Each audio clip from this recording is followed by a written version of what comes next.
Hello my dear student, I hope कि जो आपको पहले बेसिक्स जो है इनकम टैक्स की पीपीटी रिगार्डिंग आप लोगों ने उसको कवर अप किया होगा.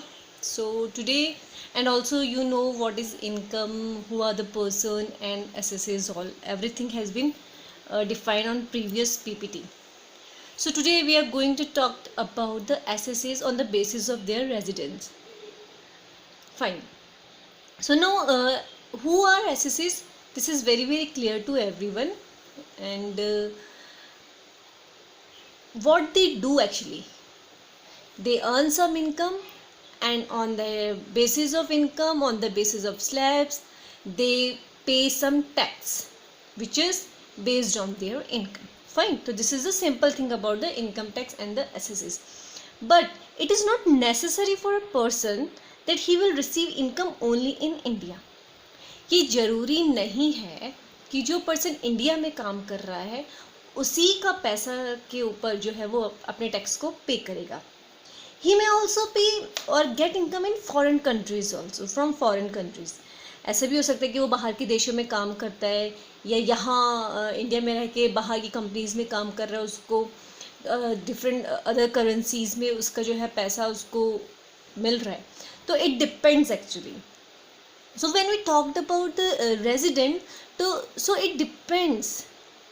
It depends on the status of residence of an SSS, on which we have to final that the income will come under the category of tax or not. So there is a big important question that on which income the person will pay income tax and or on which income he will not pay income tax.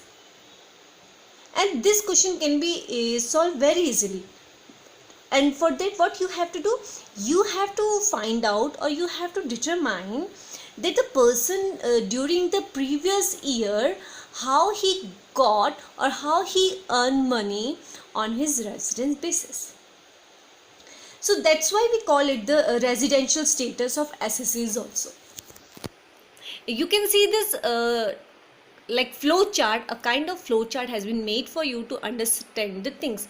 So the SSEs on the basis of residence has been characterized or categorized in 5 types, and again they are subdivided into some parts. The residence of SSE is also called his residential status. The scope of income of an SSE is determined upon his residential status, and there are separate rules. अगर वो resident है तो उसका rules अलग चलेगा. If is a non resident then again इसका जो rule है वो डिफरेंट चलेगा. So according to that we had 5 types of SSAs. The first one is known as individual, second is Hindu undivided family, third one is firm and association of person, fourth one is company, then fifth one is every other person. Again they are subcategorized, that is like come to the individual, that it is categorized into 2 parts, that is resident and non-resident.